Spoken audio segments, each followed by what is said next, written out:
Guarantee card భద్రంగా పెట్టుకోండి. మేము వస్తానే ఉన్నాం, జాగ్రత్తగా దాచిపెట్టుకోండి. 100 రోజుల్లోనే చేసేస్తాం. 100 రోజుల్లో మీరు అది పెట్టుకుంటే వాళ్ళు వస్తారు, అధికారులు వస్తారు, తీసుకుంటారు, మీకు కావాల్సినవన్నీ మీ ఖజానాలో వేసేస్తారు. మొత్తం స్వర్గం అయిపోతుంది, భూతల స్వర్గం కాంగ్రెస్ నాయకత్వంలో. ఆ రోజు డైలాగులు. ఆ రోజు అడిగారు విలేకరులు, అయ్యా మరి మీరు చెప్తున్నాయన్నీ అమలు చేయాలంటే 4 స్టేట్ల బడ్జెట్ కావాలా, 4 దక్షిణాది రాష్ట్రాల బడ్జెట్ కావాలా, ఎట్లా చేస్తారా స్వామి అంటే, మా కాంగ్రెస్ పార్టీకి చాలా తెలివి ఉంది, మాది 100 సంవత్సరాల చరిత్ర, మావాడు ఒక్కొక్కడు 6 ఫీట్లు ఉన్నాడు, మాకు తెలియలేదంటారా, బ్రహ్మాండంగా సంపద పెంచుతాం, మేము ఇది చేస్తాం అది చేస్తాం అని డైలాగులు. ఇవాళ ఏమైందా అంటే బీదర్పులు. ఏమని కేసీఆర్ దివాలా చేయించాడు, అప్పులపాలైపోయింది రాష్ట్రం. నేను ఒక్కటే అడుగుతా ఉన్నా మిమ్మల్ని, కాంగ్రెస్ నాయకుల్ని కానీ మిమ్మల్ని కానీ ఆలోచించమని అడుగుతా ఉన్నా. కేసీఆర్ గారు ముఖ్యమంత్రిగా ఉన్నప్పుడు కరోనా మహమ్మారి మొత్తం ప్రపంచం అంతా వచ్చింది, మన దాంతోపాటు మనకు కూడా వచ్చింది. ఎవడో అనుకోలే మూతికి బట్టలు కట్టుకొని ఇంట్లో కూర్చుంటామని. కూర్చున్నాం, బతుకుంటే బల్సాబ్ తినొచ్చు అని చెప్పి ఎవరింట్లో వాళ్ళు నోరు మూసుకుని మొత్తం దాదాపు సంవత్సరంన్నర కూర్చున్నాం. దానివల్ల ఏమైంది, ₹1 ఆదాయం లేదు ప్రభుత్వానికి అన్నాడు, రూపాయి కూడా లేదు.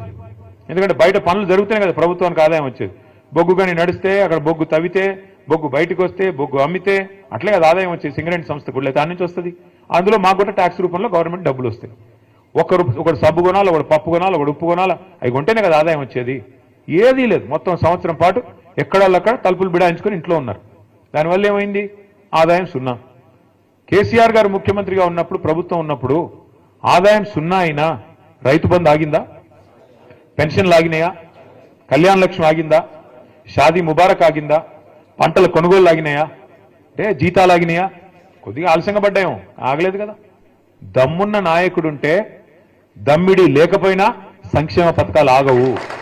ప్రభుత్వం చిత్తశుద్ధి గల ప్రభుత్వం ఉంటే పనులు చేస్తారు తప్ప సాకులు వెతకదు. ఈ సన్నాసులు వీళ్ళకి పని చేయడం చేత కాదు, వాళ్ళ ప్రభుత్వం నడపడం చేత కాదు. ఎంతసేపు ఢిల్లీకి మూటలు పంపాలా, పదవులు కాపాడుకోవాలా తప్ప ఇంకో సోయి లేదు. ఏం చేయాలి మరి, తెల్లారైతే కేసీఆర్ని తిట్టాలి. తిడితే చివరికి ఆఖరికి పార్లమెంట్లో కూడా మన వాళ్ళు బీజేపీ ఎంపీయే రఘునందన్ రావు అని బీజేపీ ఎంపీ ఉంటే ఆయన ప్రశ్న వేసినాడు పార్లమెంట్లో. ఏమని, అసలు తెలంగాణలో అప్పులు ఎంత అని కేంద్ర ప్రభుత్వాన్ని అడిగినాడు. కేంద్ర ప్రభుత్వం కుండబద్దలు కొట్టినట్టు చెప్పింది.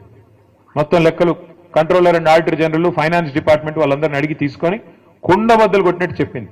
10 ఏళ్లలో కేసీఆర్ ప్రభుత్వం చేసిన అప్పు, వదిలిపెట్టిపోయిన అప్పు 3.5 లక్షల కోట్లు.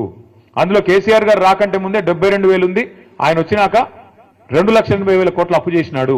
ఇది మాత్రమే అప్పు అంటూ మన కేంద్ర ప్రభుత్వం స్పష్టంగా పార్లమెంట్లో చెప్పింది. అయినా సిగ్గు లేదు.